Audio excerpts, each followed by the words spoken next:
going on, everybody? Welcome to episode number 3 of Trail Tales.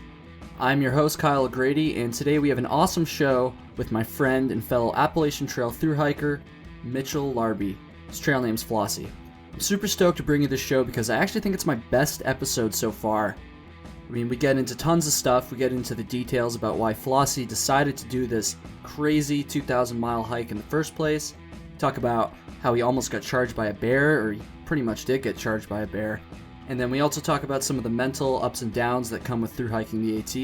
He was super candid and honest about his emotions concerning his desire to make it every single mile, and the brotherhood that him, myself, and the other people that we hiked with were able to form.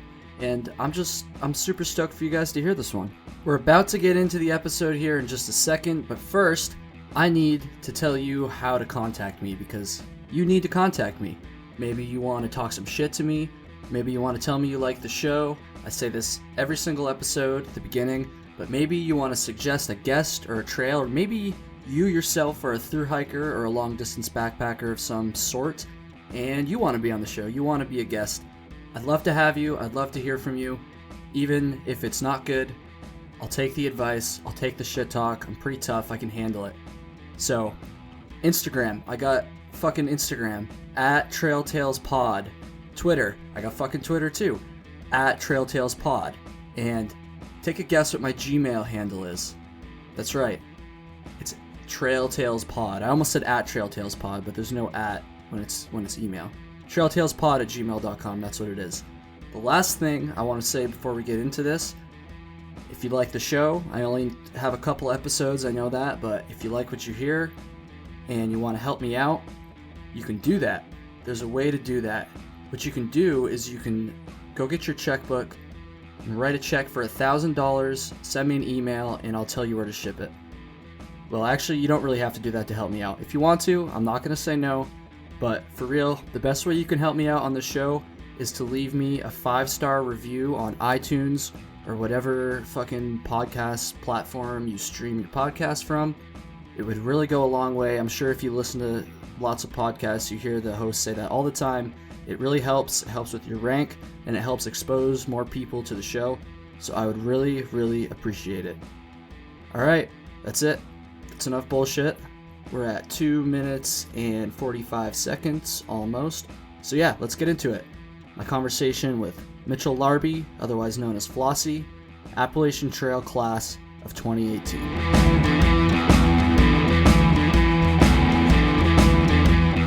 I'm here with my boy Flossy, otherwise known as Mitchell Larby. We first met on the AT this summer. We were both able to successfully complete our Appalachian Trail thru hikes, which was pretty sick. So first of all, Flossy, before we get into this, dude, how are you doing? We really haven't talked or caught up much other than, just the chat we had before we started recording here. But what's going on, man? What's good?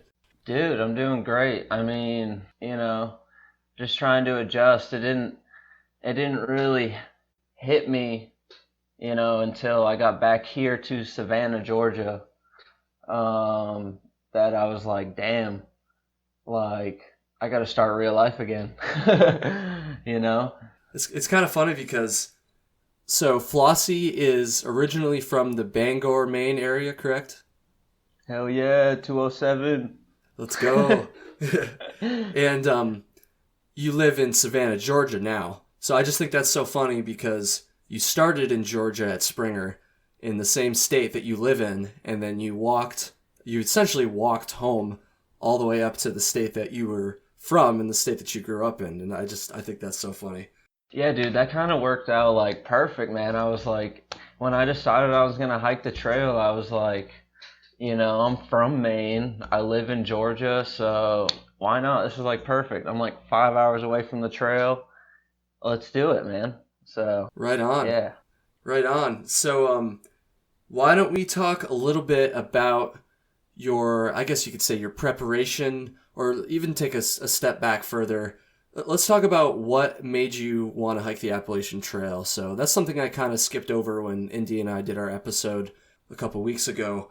So I kind of want to know, first of all, how did you learn about the trail? I'm assuming maybe because you grew up in Maine. I don't know.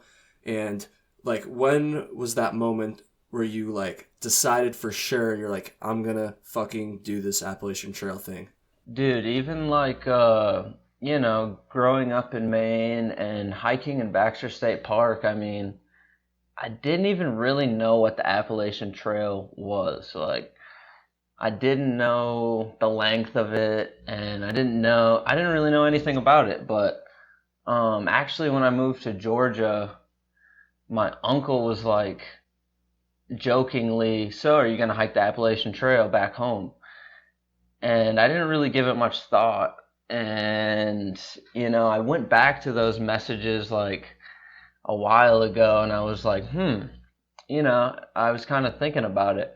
And I've always wanted to travel, and just I wanted some type of adventure because at the time I was working like a 12-hour job. Like I was I don't know, man. I was just I wasn't miserable, but I just needed something else. I Needed a wasn't. change, yeah. Yeah, I needed a change, man. It was just same old routine. I was going to work. I was working 12 hours. I was doing what they call a swing shift. So like one week I was working days, and then the next week I was working nights. And it was just like it was a great job with great money, but I wanted something different. Originally, I was looking up videos of how you can transform like a van, or yeah, like basically a van into a home and travel the United States. Because I don't really, I'm not a big fan of it here in Savannah, and I kind of just wanted to get out of here. I was saving up a lot, knowing that I was going to do something. Right. So at first, it was I wanted to buy a van and make it so I could live in it and travel around the U.S. And while I was looking at those videos, there was one that popped up, and it was tips on through hiking the Appalachian Trail or something like that. And it's like an hour-long video, and so I click on it, and I watched the whole thing, and at the end of it, I was like, this is what I need. I'm doing this. Like, I grew up hiking, but they were only day hikes, I didn't grow up like you. You have experience in peak bagging, and you've done the long trail and whatnot. So I was like, all right, I want to do this. Like, I've never gone backpacking. I've had experience in hiking, but I want to just take it to the next level. So like I ran it across my folks and like my brother, and they were just like, I don't know, they didn't really know much about it either. So they were just like, why? Like, you're going to walk from Georgia to Maine, you're going to quit this like great job. Like it was a good job that I had, but I wasn't worried about that, man. I was looking for adventure, dude, like doing something spontaneous, Hell like yeah. going out there and doing something different every day, like waking up in a different place, like going to sleep in a different place, meeting new people. And I was like, once I like watched that video, I was like, let's do this. So that video was like the turning point for you. So Yeah, and like I didn't really know anything about through hiking, so instantly I was like just typing a bunch of like just searching a bunch of videos about it, just trying to find more and more about it. And this was about a year ago. The thought came into my mind like a year from now in October. okay. So realistically, I had what, like 6 months to plan. I had already been saving, like I told you, Mm-hmm. I had like $2,000 saved. So yeah, I was basically putting away like $1,000 a month, just getting ready for this. It was just a spur of the moment thing, dude. That's so crazy. Yeah, it's fun living like, you notice when you're out on the trail, like it's fun to live spontaneous, just, it was like the less you plan, like the better off you'll be out there, Like you can't plan it down to a T. So, yeah, anyways, from October to April, I saved up enough money. They recommend $5,000. I had to save a little bit more to I had to save up a little bit more to cover my bills while I was gone. Right, So right. boom, April 15th comes and I'm there at Amicalola Falls. And it Like, gets what real. the hell am I doing? It's like pouring rain, and my mom was like, I'm not gonna let you start in the rain. And she was like freaking out. So she bought me like literally on April 15th, I hiked 1 mile. Like, I hiked the steps up to Amicalola Falls Lodge, and I like stayed there while it was pouring rain. So like that was my start. Like, I was like terrified, dude. I was like, Dude, I was too, man. I was so terrified when I started. I can't even imagine, like, especially because you had never backpacked before, and I had backpacked a lot. I'd probably done over 1,000 miles in my life at this point. So I can't even imagine jumping into that, not even like knowing what you're doing, not being comfortable yet, living on the trail. Like, that's so incredible. It blows my mind, dude, really. dude, the thing is like, I didn't really know what I was getting into, but I was like, I'm from Maine. I've hiked before. I was like, this will be nothing. So like April 16th, the next day, I do like a 16 mile, because I'm fresh, I do like a 16-mile day from the lodge to Hawk Mountain Shelter, I think it was. And that was like a horrible idea, dude. I was so cocky because I was like, oh, whatever. I've hiked Katahdin, I've hiked in Maine. I didn't. Georgia's the real deal. If you're gonna go on a through hike and you're going Nobo, you best start slow and breathe. Everyone says that, but you best start slow and be prepared. Like, Now, had you heard that advice before you started, or did you just kind of brush it off and not listen to it? Had you not heard it at all? Like what was dude, going through your head there? every video I watched said that. Like, every video I watched, but the thing is, when you start out, like, you look at that sign at Amicalola Falls, you look at it and you see Mount Katahdin, 2,190.9 miles, and you're just like, damn, Better like, get moving. exactly, dude. And I moved too quick. You do not have to do that. Like, every it's cliche, but like every video you listen to, it's gonna tell you start out slow. Like, within my the first 3 days, I had to take a 0 day because my knees hurt so bad. Like, just take it easy. Just take it day by day. Absolutely. Now, I kind of had heard the same advice, obviously, and I had done a decent amount of training just to get myself in shape before I got down in Georgia, but I still was very careful about it at the beginning. I probably was going a little bit faster than most people, but for, I guess, my abilities, I definitely took it easy at the beginning as well. I did a pretty big day, my first full day. I did like 15 or 16, but I definitely took it a little bit easier after that. It was kind of frustrating because I felt like I could do more, but I was like, okay, I got plenty of time. Like, let me just adjust to this crazy new lifestyle and kind of come to terms mentally with what I'm about to do. And it definitely paid off because I didn't have any injuries. I know you did, and we're gonna get to that in a little bit. But first, let's kind of go back to the very beginning. Like you said, you're standing at Amicalola Falls State Park. You're under the arch there. You go up, you do your first couple miles.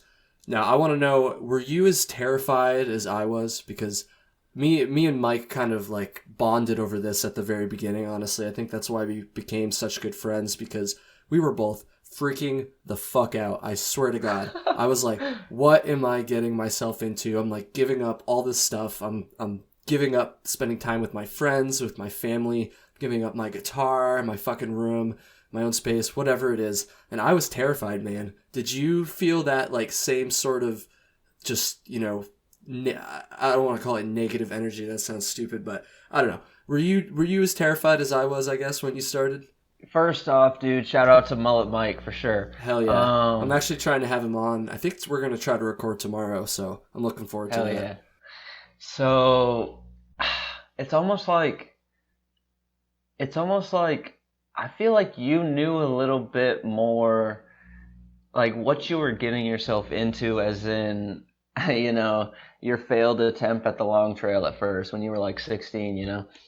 For me, I was like almost oblivious to like what I was getting into. Like when I got out there, I was like, hell yeah, like I'm finally out here. Like I'm on the trail. I'm doing what I set out to do. Little did I know, like the first day I was out there, so I started at the lodge and hiked to Hawk Mountain Shelter, and it snowed that whole day. So What was your start date again? I started April 15th. April 15th, okay. Yeah, so, dude, I didn't even expect that really, because, in Savannah, other than last year, they don't get snow. No. But I didn't take into account that I'm in the mountains in Georgia. And so it snowed, and I toughed it out. I don't know. I guess the first day I started, I wasn't scared, because I knew I had to do this, but right. I was oblivious to how dangerous this possibly could be. And I noticed that the next morning I woke up, because it was like I was at Hawk Mountain Shelter, and it got down to 22 degrees that night. And dude, I didn't sleep like a wink. Like, it was my first night in a shelter, and you know how it is in a shelter. I mean, people around you are always moving around, snoring, friggin' snoring, and it was just freezing cold. And I wasn't prepared, as in the sleeping bag I had with me. Right. Like a 40 or 50 degree bag I had. So I was bundled up in like everything I had. And yeah, I didn't sleep a wink. And when I got up, like, you don't have a routine yet, so I'm slow in general, you know that. But like my hands were just so numb that I couldn't roll anything up. I had to heat them up by my stove, like, just to get them going. And like my feet were numb too. It took forever to just get blood in them, man. It was at that point that morning that I was like, all right, like, this is the real deal. Like, did you ever think about quitting at those very first couple days when you were dealing with that bad weather? All right, I'm gonna tell anyone who's gonna go on a thru hike, you're gonna want to quit. That's just how it's gonna be. But yeah, there were definitely days I wanted to quit. Like, the worst day I had was a little bit after Neil's Gap. It was Blue Mountain Shelter. I don't really remember the elevation. It's like close to 4,000 feet. Anyways, so, I get there for the night, and it's raining, and it's really cold rain, and the wind is blowing the rain like directly into the shelter. I'm bundled up in everything I got, and like I'm just laying there, and it's me and another dude, and I'm like, man, this sucks. But the guy next to me, I don't know, he must have had noro or something, but every like 10-15 minutes he's getting out over the side of the shelter and just profusely like vomiting. Oh god. Yeah, man, he's just throwing up. He's throwing up so much. And I'm thinking in my head, I'm like, this sucks for me, but imagine if I was this guy next to me. And dude, people are out there and they got their hammocks set up and stuff. Like, you had a hammock, you can, it's like 50-mile-an-hour winds, Yeah. And anyway, so in the morning I pack up, everything is soaked, and it's cold because it's windy. And the dude next to me, he's just so dehydrated because he can't keep anything down. And I was like, I felt so bad because what am I supposed to do? Anyways, he called 911, and they had to climb up there and get him, and they brought him back down. Luckily, he was like, I stayed down at the Gap once I got down from there, and I waited for them to bring him down, and they got an IV in him and everything. I don't know. It must have been hard to find a vein because he was so dehydrated. But that was probably the worst. That was the worst night I had out there. But what kept me going is the guy that was next to me. It could have been completely worse. I could have been in his shoes, in his situation. And so I was like, man, like, what am I getting myself into? This is like mile 50 or something. And so I go to Hiawassee at the Budget Inn. Shout out to the Budget Inn. That place was good. Dude. Oh man, For I got 40 stories bucks, about not bad. that. Yeah, you got to stay at the Budget Inn or you just don't get the full experience. I got stories about that, but anyways, yeah, so I go to the Budget Inn, get a shower, get everything dry, and I'm like, all right, once you're in a hotel room, there's food accessible, you're watching TV, everything's dry, you're feeling better. I'm like, okay, I'm gonna get back out there and give it another try. So Keep on trekking. you just gotta do it. Just keep your goal. Like I remember towards the end, you were like, when we were in like New Hampshire and Maine, you kept saying, I keep thinking about the end a lot. Like I need to stop thinking about the end. And I was like, you got to keep the end in mind the whole time. I feel I had more motivation than others for sure because I'm from Maine. So when I summit Katahdin, which I knew I was going to, I'm home. All I got to do is climb down, get in the truck, drive 2 hours, and I'm home. Yeah. You were like, I got to stop thinking about the end, but no, don't stop thinking about the end. Every single day, picture yourself on top of Katahdin. And if you can't do that and it's not for you, then you're not going to make it. Before you even get out there, that's got to be your mindset. Do it. Just do it, man. Just one foot in front of the other every day. Take it day by day, but keep moving. So even if you think you're behind time-wise, you got to think when you get to states like Pennsylvania, when Narnar and I were just pulling a 30-mile day, pulling 27s, it's all right, I feel like you can pull it out. You're never really behind schedule much. I kind of want to address what you said about me talking about the end.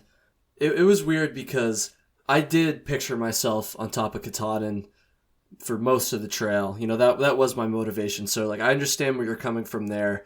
It was just different for me because I would use Katahdin, like thinking about Katahdin as motivation, but when I got to Maine, I was also more thinking about like how many miles I had left to hike and how painful that was going to be for me at the time. It wasn't that bad looking back on it, but it's tough when you're that close to the end like that. So it wasn't really me like not trying to think about finishing successfully. It was more just I was kind of taunting myself, I guess, with what I had left. So I was just trying to take it day by day, I guess. Yeah, man. I mean, that's what you got to do. That's what I just kept saying, especially after the injury I had, just day by day, day by day. So why don't we talk about that injury a little bit, because that's something I kind of find fascinating, because I didn't have any injuries or really any sort of physical ailments besides the usual, blisters and chafing and all that stuff. I didn't have any really debilitating injuries like a lot of people do on the trail. So kind of take me through what happened there. How did you how did you get back on the trail? How did you like find the motivation to keep going after that happened? So in June, I believe. Yeah, it was in June. What was it called? Station. It was right before Roan Highlands, I believe. Station E or something like that. So you weren't even in Virginia yet. Yeah, I wasn't even in Virginia. I forget the name of that hostel, but so I had just resupplied and my pack was like heavier than it had ever been. And I had a full 2 liters of water. And so I was at this hostel. It's called the Station something. I forget. I can't remember either. I didn't stop there, so I would probably remember if I stopped there, but I heard good things. Yeah, it was pretty sweet. They had a bar in there and everything. Yeah, so I had a couple drinks. So I get done resupplying pretty late, and the guys at the hostel are like, "Are you sure you want to leave this late?" They were like, there are some clan members that live around here, and the trail is very close to their land. So Clan members? yeah, dude, I don't know what type of clan they were a part of or what. I believe the hostel was really just trying to scare me to get me to stay To there. stay another night, yeah. Yeah, to stay. I mean, yeah, to stay there the night, and I was like, it was like 6 o'clock, but at this time it was getting dark around like 8:30. So they dropped me off at the trailhead, and the whole time I have that in the back of my mind, like, what's gonna happen? Like, apparently there were stories of people who had set up camp near their property, and they were surrounded by four-wheelers at like 3 in the morning. Well, that's no fun. Yeah, and they had dogs and stuff, but so I start out and I'm like, okay, it was like 6 miles to get out of the vicinity they were at. And the whole time I'm like hiking, I'm hearing gunshots like off in the distance, and I'm like, I had a really heavy pack and I was going too hard. I was going too fast. Like my heart was racing. I was like, oh man, I got to get out of here. I got to get out of here. Like, I didn't want to have to set up camp and be surrounded by dogs and a bunch of four-wheelers at night. By the way, not to cut you off, Flossy, but I just Googled the name of that hostel just to be sure, and it's the Station at 19E. That's the name of it, in Rowan Mountain, Tennessee. Yeah, and not knocking the hostel at all. Really cool place. They have like a sweet bar inside and like a bunch of bunks. I would have stayed there, but I just had to keep moving. And that night, they scared me, dude. Like, they scared me, and my pack was too heavy, and I was going too hard, faster than I usually do, and my shins started hurting. I got to Hampton, Tennessee, where there's a hostel called Boots Off, and if you get a chance, go to Boots Off. That was like the perfect place to take 2 zeros, which I ended up doing because my shins just hurt so bad. Took 2 zeros at Boots Off Hostel, and I was feeling better, and I was like, okay, I need to get to Damascus. I want to get to Damascus, Virginia, That's like a big milestone that's like, it's like the unofficial, you're a quarter of the way done. Like, kind of like Harper's Ferry is the unofficial halfway, Right. So I tough it out to Damascus, but when I get to Damascus, dude, I'm just in tears. I'm like, I'm so discouraged that it took everything I had just to hike like 8 miles into Damascus. Like, it was so rough. And yeah, I was in tears. I was discouraged. And I had to sit down and make a decision. Either I stay on the trail and I don't be a little bitch and keep pushing and potentially have to get off the trail for good, or I take a week off, take a breather, go visit my family, who actually, it was pretty convenient. They live up in North Virginia. So yeah, June 2nd, I remember, June 2nd I got into Damascus. I stayed at Woodchuck Hostel, which has a bomb breakfast, doesn't it? That place is sick. I stayed there too. One of my favorites on the whole trail. Go to Woodchuck, because I got like, oh man, better than any continental breakfast you'll get a days in. Like, great breakfast, great people. But so yeah, June 2nd, I got to Damascus, and I was like, all right, got a shuttle to Marion, Virginia, and went to visit my uncle and some other family I have in Virginia. Took a week off. And when you're out on the trail, I don't know if you agree with me, but it almost becomes an obsession and an addiction to get miles. You have this huge goal. You kind of become addicted to just getting more miles, especially in Virginia. You're so far away. Yeah. I got back on trail June 11th. I got back on trail. my uncle was kind enough to drive me from Newport News, Virginia, back down to Damascus, and I gave it another shot, and I was 100%. I took it easy. I did an 8 mile day, and then I did a 12, and then I was in the Grayson Highlands, and I was like, fuck it, I'm doing 20. Let's do this. I'm ready to get going. I've been sitting on my ass, like doing nothing this whole week. Let's get it. And yeah, I don't know. It worked. I don't know if I suggest like doing 20 right off the rip, like after an injury, but I felt good. So I just did it, and I was 100%. I was injury free the rest of the way. If I have any advice for somebody, the problem I had was my pack was too heavy. That leads to a lot of injuries. Which my pack was heavy the whole time, you know that, but it was extra heavy, and I pushed it too hard, like kind of like at the start, you know. I had problems with my knees because I did that 16-mile day to Hawk Mountain Shelter. You just take it easy, like. You know, my adrenaline was just pumping that day because I was like, oh man, I don't want to get shot. I don't want to get surrounded by friggin' some clan. Like, they got into my head for sure. And everything turned out fine that day. I should have just taken it slow. Granted, it was almost nighttime, but that's why it's so important to pack light and go at your own pace, you know? I think there's a lot of good advice in there for people who are looking to do a thru hike in the future. I guess we can kind of transition like more into the advice giving kind of vibe here. I know that I talked with Indy about this in episode 1 a lot. I took the mental preparation very, very seriously before I set out on the AT. I read Appalachian Trail by Zach Davis, which is a really popular book about the mental preparation before a thru hike, specifically tailored towards the Appalachian Trail.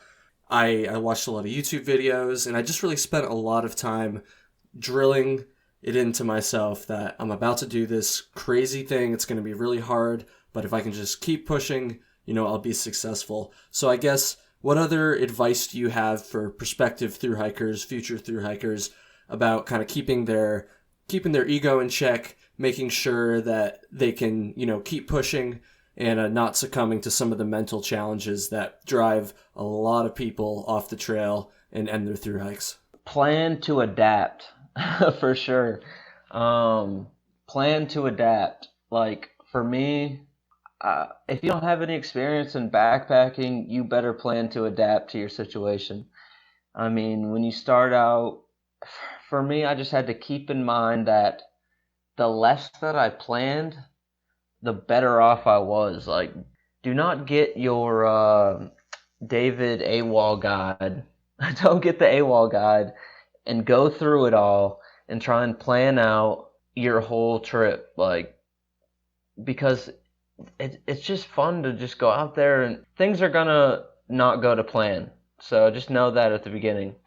And it's fun to just go out there and live spontaneous. That was a big reason I went out there in the first place. Just shake it up, do something different, you know, meet new people, experience new places. Like, don't you plan enough during during real life. Like, it just becomes routine, you know. Just shake it up a bit. Don't plan, just go out there and wing it, you know. I mean, to an extent, you know. Right. I mean, you have to be prepared. But don't plan day to day. I mean, you will have days of complete discomfort, and you'll learn to just be okay with it. I couldn't, like, didn't it rain probably like half the time we were out there, dude? That's what it seemed like, yeah. I bet if we actually looked at the numbers, it'd probably not be like that, but that's certainly what it felt like. We definitely got a lot of rain, especially through Pennsylvania, I would say. Yeah, so when you go out there, you know, plan to adapt to your situation. You're gonna have days of complete discomfort. You're gonna have to set your tent up in the rain. You're gonna have to sleep in a puddle like I did in the 100-mile wilderness, almost. You know, That's a good story. You're not gonna be comfortable, you know. That's the only way you can adapt. Make yourself uncomfortable every day. Face your fears. That's the only way you can grow as a human being. And I feel like the AT does a great job of that. It makes you uncomfortable. It makes you face your fears. It just makes you all in all, I don't know, it conditions you, It hardens your mind mentally. That's probably just the biggest advice I have. Plan to adapt. And another word of advice I have is, honestly, I would have saved more money just so I wouldn't have had, I could have splurged a little bit more in town and whatnot. And yeah, I wouldn't have worried so much when I got back home. Oh, and I would have pre-dug my cat holes, man. I can't tell you how many times I woke up in the morning, had my cup of coffee, and I was like, oh, I had to like clinch and waddle to the friggin' I had to clinch and waddle to the privy. Like, it's a no-go when it comes to bending over to dig a cat hole when you really got to take a dump. Shit gets real, as in shit gets really close to the material of your pants. When you wake up, yo, I would have pre-dug some cat holes. Like, you get to camp, you set your tent up, you get into your camp clothes. For me, I mean, you know me, Narnar, I'm always throwing a bear line because I got the best bear hangs out there, man. And I would have had a cat hole nice and ready for me in the morning, just so I wouldn't have to clench and waddle. Dude, I can't tell you how many times I've probably almost shit myself out there. It's pretty tough to not find yourself in that kind of situation when you're through hiking. I feel you have like those emergency situations where you just gotta drop them and do it. Just worry about digging holes later. Just roll it in afterwards. I feel like we could probably make an entire episode just on like shitting in the backcountry. It's so funny. I know, like you take for granted just plumbing, a porcelain seat to sit on. For sure. I kind of want to go back just a little bit to that first piece of advice you gave there about adapting to your situation when you're on the trail, and just not planning as much as you might normally do in regular life. I know that's something that took me a while to learn before I was on the AT when I was doing other hikes over the years. But that's definitely a really solid piece of advice. It was tough for me because I'm like just naturally a planner. I'm like that in pretty much all aspects of my life. So I was that guy that would, make an exact plan for every single day before I went out. Granted, I was never planning anything longer than, 4 or 5 days, but I would do that. I would even make like a Word document with everything, exact mileage, where we're going to stay, all this shit. And after a while, I kind of started to realize that those plans never really went exactly how I thought they were, or how I thought they were going to go. So eventually I learned to adapt a little bit more over time, which was tough for me because that's just not natural for me, I guess. But it's definitely very, very valuable to know that when you're on the trail. You guys, it was like, there were, 5 of us in a group, and it was Mullet Mike and you, like, at the end of every night with your AWOL out, just planning, which was awesome, because, like, I don't like to plan, so if I didn't meet you guys, I definitely wouldn't have summited by October 1st. It was like, me, Indy, and Classic just sat back. We're like, yeah, they got it. Like, they got the plan. Like, we were kind of clueless. Our only job was just wake up and hike. Like, every night or every morning, we'd be like, yo, so, like, where are we going today? Like, you guys would have it all planned out and shit. I liked rolling with. If I wouldn't have met you and Mullet Mike, once I met you two, I was like, okay, I'm sticking with these guys. Like, they got a plan, like, they're moving, they're gonna make it. You guys, you already got a late start, so you're already, like, rolling, you're cruising.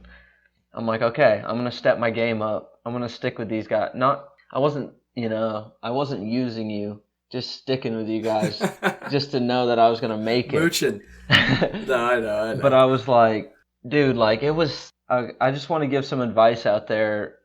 I'm so glad I started alone. Because I feel like if you start with a friend, unless you guys have hiked a lot of miles together, it's gonna be hard to, I don't know, wanna keep the same pace, you know? But it's just starting alone, I was able to meet new people, and I definitely got, like, you guys are all lifelong friends, like Nar, Mullet, Indy, Classic, like, we're all bros. Like, we became brothers at the end. Like, we spent, like, every day with each other. A lot of time together, yeah. Dude, we like, kind of got on each other's nerves and shit. Like, we became brothers.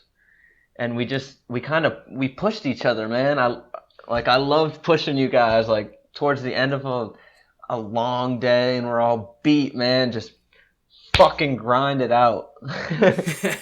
Grind it out. It's gonna be all right. Just keep your eyes on the prize, baby. Like, just keep envisioning yourself, accomplishing what you set out for. It's so much better to know that you're gonna have companionship at the end of the day. You're all gonna be able to get together, watch Classic, start a fire, and just talk about, how awesome the day was, or just vent about how shitty it was. Man, all in all, I was blessed to be hiking that trail every day. We did in 4 to 5 months what people like spend their whole lifetime doing. So after I got injured, I was just so blessed to be out there, just because that injury could have easily taken me off. And dude, I never would have met you guys. I never would have had awesome friends.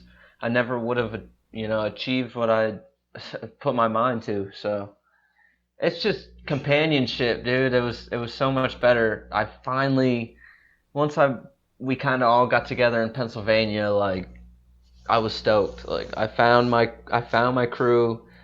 I found my bubble. We rock and rolled, baby. We rock and rolled, and we did it, man. That's definitely some good advice to give to people who are looking to do a thru hike in the future. Don't feel like you have to settle for like the first group of people that you find yourself hiking with, because the chances are the people that you start with are not the people that you're going to be with for most of the trail. That seems to be pretty much everyone's experience, except for mine, because I was with Mullet for pretty much the whole way. But yeah, I think that's not really normal. We were kind of in the same boat in that we were both very, very motivated right from the beginning. So that was a little bit different, but for the most part, there's lots of people out there. You're gonna figure that out pretty damn quick.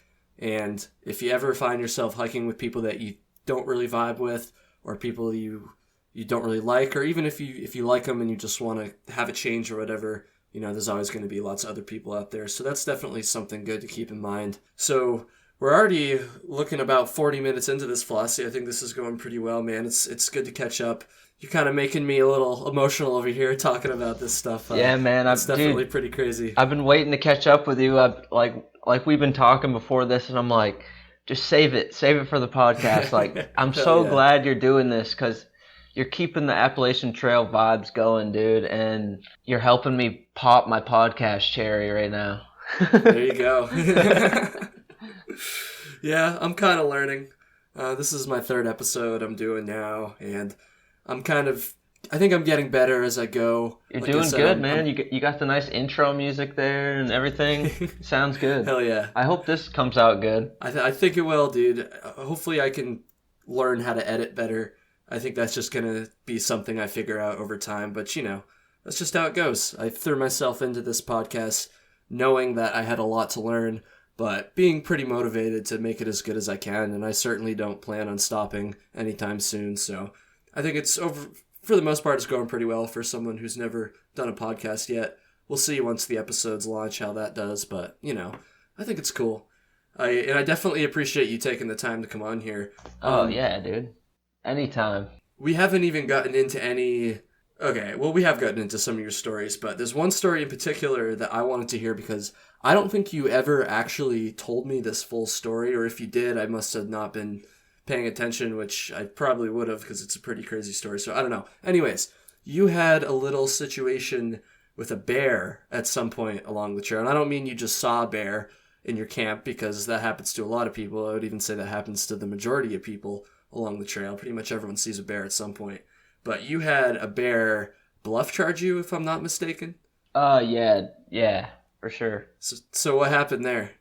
So I will never forget this day, and I actually remember it pretty vividly, even down to like where I stayed. So like I remember the night before this incident happened, I was at Lynn Camp Creek.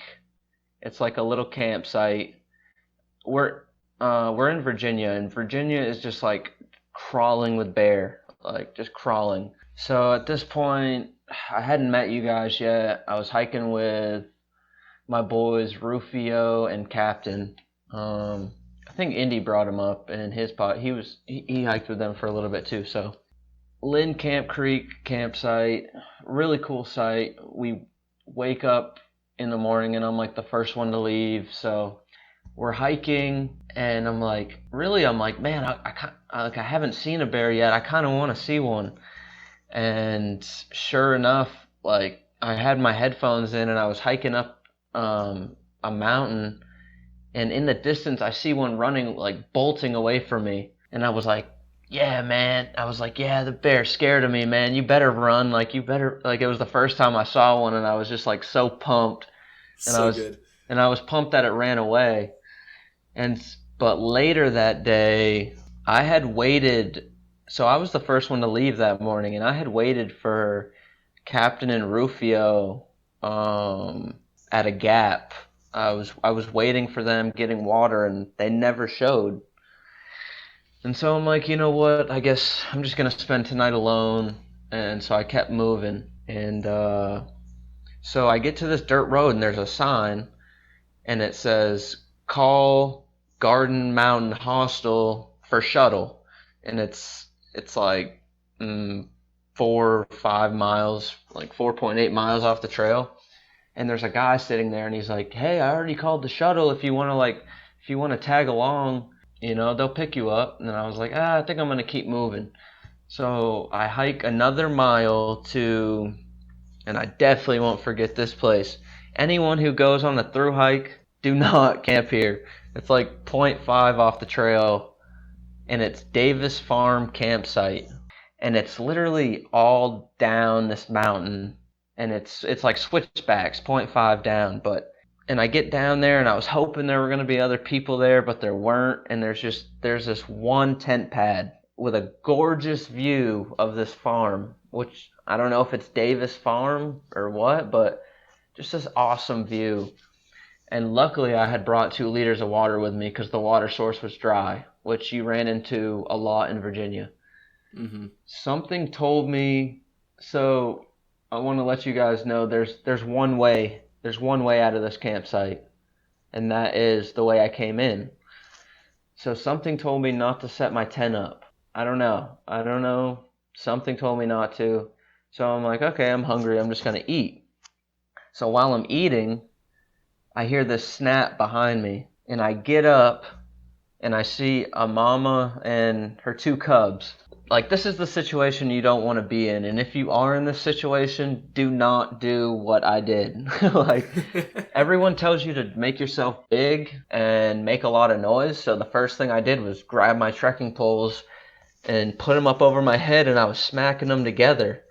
And she did not like that. Like, she was grunting and scratching the ground. She was pissed. And like, her cubs were already up in the tree. So when I saw that she was mad, I ducked down real quick, and I grabbed my backpack, and I ran down the Blue Blaze to the water, and I just collected myself, and I just took deep breaths, and all my cooking stuff, like all of like my stove and my canister and my mug, are all back at the campsite because I just grabbed my backpack and went. And so I'm just like collecting myself, hoping she will just go away. So I go quietly back to the campsite. I quietly like clean my mug out and, pack everything up. So I got everything on with my trekking poles, and it's like 7:30, so it's getting dark. And I'm like, okay, before I go up out of here, I'm going to hit my poles together one more time. I don't know why, but I just didn't want to run into her on the trail. Yeah, I hit them together, and there she is, man. Like, I didn't see her, but then there she is. And I go to leave, and she's like blocking the trail. And she's like 20, like, I don't know, probably like 20 yards away from me at this point. And she charges at me. And I do what you're not supposed to do, what everybody tells you not to do, and I ran. So her bluff charge worked. I ran. And so I run back down the Blue Blaze, and dude, this was like one of the worst experiences. I ran through a bunch of like thorn bushes and thickets, and I was getting all cut up, and I was like, oh, I'm gonna have like ticks all over me. But I remember that farm that I saw. So I'm going through all this thicket, and I make it to this farm. I'm like, okay. I just have to find a house. I just got to find a place. I'm going to get there, and I'm going to call this hostel to come and pick me up. The hostel that I saw the sign earlier. So I try to find the highest point. I go up on a hill, and boom, I see this house that's on the farm. So I walk over to it, and the closer I get, people are they're yelling to me from this house, and I can't really make out what they're saying, but I'm like, oh man. I'm like, I just outran a pissed off mama bear, and now I'm liable to get shot by these people like at this house, because I'm like, I'm on their property, like a friggin' hiker on their property. Anyways, I get closer and closer, and when I get there, I'm like, oh, thank God. Like, I just outran a mama bear. You know, I didn't outrun her, but I ran from her. And and I was like, what's the address of this house? Because I need to call this Garden Mountain hostel to come and pick me up. And they were like, you're here. They were like, this is the hostel. No way. Yeah, and I was like, are you kidding me? Like, dude, I'm just blessed, man. God had my back that day. Like, I remember the whole time I was trying to calm myself down. I was just like, oh God, please guide me. Just guide me. Get me out of this situation, dude. And like, he led me to a hiker hostel in the middle of nowhere. Like, how? That's just nuts. Like, it still blows my mind to this day. Like, right now, thinking about it, it was nuts. I can't believe you never told me that story before. That's crazy. How far off the trail, like, were you at that point? Like, how far do you think you'd bushwhacked from that campsite to the hostel? Dude, I don't know, I must have bushwhacked like a mile, you know? It was only like a mile to that farm, and then maybe half a mile to this house. So, you know, it was to get to the hostel, it was like 4.8 miles by dirt road, but I cut through. Oh man, that was like some of the worst pain, dude. I was scraped all up. I don't know. I didn't have any ticks, which I was so surprised. But that was like the best night of sleep I got on the trail. And I was like, everyone was like calling me bear bait, and they were like, this dude got chased by a bear. Like, people were out by the campfire and stuff. Like, everyone was like, yeah, you got chased by a bear. They were all came up and like asking me, because everyone was drunk, you know. Like, everyone was there drinking and stuff. They were like, no way. And dude, like, the first thing I asked for when I got there, they handed me a PBR, and I was like, please, does somebody like have a cigarette? I need to calm down. I was just blessed to be there that night.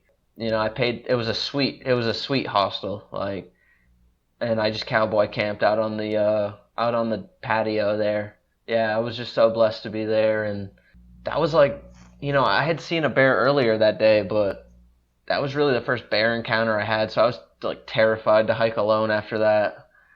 But I overcame the fear. All in all, I saw like 13 black bear.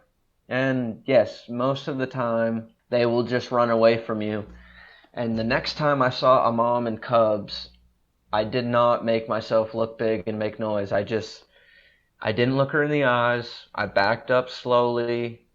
I just kind of spoke to her quietly, and she went about her business and went away. So I don't know, man. It's just what you do. It all depends on your situation. But I would not try and make myself look big and make noise again. It just pissed her off. I would definitely not run either. I mean, that's like Yeah, the one do thing not they run. tell you not to do. It's so good. Do not run, because they think you're like playing with them, and so it's like a dog. If you run, they're gonna chase after you. But the consequences. Thankfully, she didn't chase after you. Yeah, I know, dude. I didn't even look behind me. Like, I just ran. I ran, went through. I just asked God to guide me, and I just ended up at that hostel. So that's so insane. That's definitely the craziest thing that happened to me. Now, another story, which isn't quite as crazy as that, but something that was still pretty funny. I think it'd be cool if you told the story about what happened to you in Classic at that shelter in the 100-mile wilderness that really rainy and windy night. Because that was pretty fucking hilarious, honestly. Oh man, what was the name of that? I can't even remember the name of that shelter. I know it was like 0.4 off the trail, so we were all pissed off about that. But I can't even remember what the name was, honestly. I might try to Google it real quick. All right, it was a long day, and we had a full pack. It was our first day in the 100-mile wilderness, so Narnar and Indy get there first. And Narnar's being the smart ass like he is, and he's like, oh, and so we get up to the shelter, and he's like, sorry boys, you snooze, you lose. And I'm like, dude, don't be a fucking dick. By the way, I don't think I've ever actually said my trail name on here before, so I am Narnar. That's my trail name. So Flossy is referring to me as the smartass, unfortunately, but it's kind of warranted, so it's all good. You will forever be Narnar to me. So I'm like, damn it, Classic, we gotta go and like set our shit up. We're by a lake, and I'm pissed off, and because when after a day like that, you just want to set your stuff up in a shelter and just chill. But these people from New York who weren't even through hiking, like, had their shit spread out in there, had like huge air mattresses. So that kind of made me mad as well. But anyways, that night, Classic and I are set up, like we're ready to go to sleep, and it just starts downpouring. And Classic's getting a bunch of water in his hammock because he didn't set it up right, and it's so windy because we're by a lake. And so my tent is held up by trekking poles, and I'm literally holding on to the trekking poles so my tent doesn't fall over by the wind. And so the wind comes down a little bit, but it's still downpouring. And I sit up, put my headlamp on. At this time, Classic's like trying to adjust his hammock. Like, I can hear him outside, like, swearing in Polish and like French and stuff, like kurwa masz, whatever he says. And I'm like, oh man, I feel bad. Like, I want to help him, but I also don't want to get out of my tent. And I look around me, and I'm just in a puddle, and he's like, Flossy, you're in a puddle. And I'm like, oh, and I was just like, is it like all around me? Like, I don't know, man, it sucked. And he's like, it was like, reminded me of Arnold Schwarzenegger. He's like, I'm going to the shelter. He's like, I'm headed to the shelter. I was like, all right, I'll go with you. So you remember like how we were when we pulled up. I literally had my air mattress stuffed I had my sleeping bag stuffed underneath my shirt, and like I was using my air mattress over my head to like try not to get wet, which didn't work. And I mean, you guys knew this was gonna happen, right? Like, I had a feeling.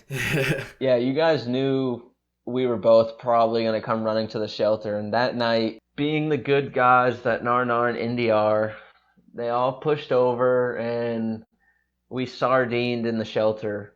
Like, this is one of the last nights on trail, and it was like one of my worst nights. But by that time, I'd been through so much shit. You just learn to deal with it. You said it, Narnar. Like, I just had this look of defeat on my face, like, when I got there. But yeah, you guys we did like head to foot, sardined in that shelter, and I don't know. I was like half on Classic's mat and half on the wooden floor, and I didn't have a pillow, and I slept like shit. But we still got up and grinded the next day. That's all you can do. It was so funny because as soon as the wind started to pick up, I was like almost asleep at this point, but I remember Indy and I both kind of sat up and just like looked at each other, and I was like, yeah, I got a feeling they might be coming in here in a few minutes. And sure enough, right on cue, you and Classic come running in, and there really wasn't any debating on whether or not we were going to make room, because I think we all, even though obviously Indy and I didn't want to like fucking squish in like that, I mean, I think we all kind of understood how shitty it would have been for you guys to try to still sleep outside. I mean, that was some of the like the craziest like wind rain combination I've ever seen. Like, I don't think anybody, no matter what your shelter is, would have stayed dry in that. I mean, we're right on the edge of this pond. We're up pretty high too. It was definitely over or around 3,000 feet anyways, because we were up in the spruce trees at that point. Yeah. And it was cold. It was just a bad situation, but you know, we fucking got through it. I found the name of that shelter. It's Cloud Pond Lean-To. That ring a bell? Shitty ass night sleeping in a puddle lean-to is what it should be called, dude. That rings a bell, bro. But yeah, and then I was like, nar, like, I take it back what you said earlier. Like, you're nice enough to scoot over and deal with my feet my smelly feet right next to your head while we try and sleep. Like, yeah, it was all good, man. We fit 8 people in a 6-person lean-to. That was pretty funny. And like none of the other guys moved over. Like, they just stayed where I know. they were. I was gonna say that. I was like, what the hell? I mean, there wasn't really that much space to move over, but I don't know. We had 4 people on 3 sleeping pads spread out, which was pretty funny. Yeah, I know. So good. Nuts. So good. Well, anyways, Flossy, I think we're going to try to wrap it up here. This is actually probably going to be the longest episode I've done so far. All right. Thanks so much for taking the time, man. Thanks for bearing with me, because we had some technical difficulties getting connected before, which has happened in every single episode I've done so far. But, you know, I'm fucking learning. It was definitely a good chat. It was cool to hear that bear story. That's fucking insane. So yeah, just thank you so much for taking the time. I think this went really well. Hey, Narnar, yeah, when you're down in South Carolina, man, get a hold of me and we'll hit the foothills up, baby. Yeah, I was gonna say something to you about that. I'm gonna be going down to visit my parents. My parents live in South Carolina, for everyone listening. And they live only about an hour from where Flossy lives in Savannah. So yeah, dude, I'm going to be going down probably the weekend before Christmas, and then I'll be there through Christmas and maybe a day or two afterwards. I still got to put in the time off at work, but I'll definitely be down there for sure, and I will hit you up without a doubt. Good deal, man. I'll be ready. Hell yeah. And then maybe we can, well, not maybe, we will find some time to do the Foothills Trail this spring, maybe in April or May or something like that. I got some PTO days to use up at work, so we'll make it happen. Oh yeah, we're all trying to get back on our feet right now, so you know, when the time comes, we'll see, man. But we'll all get together soon for sure. Hell yeah! Well, thanks so much, man. I think we're gonna wrap it up, dude. Thank you for listening. Yeah, man, it's a good thing you're doing, man. Keep these trail vibes going, baby. Hell yeah! Don't hang up on me. We're gonna chat about a couple other things here before we go, but thank you so much for listening to episode number 3 of Trail Tales with Kyle O'Grady and Mitchell Larby, otherwise known as Flossy. And yeah, fucking happy trails, everyone. Take it easy. Whoop whoop.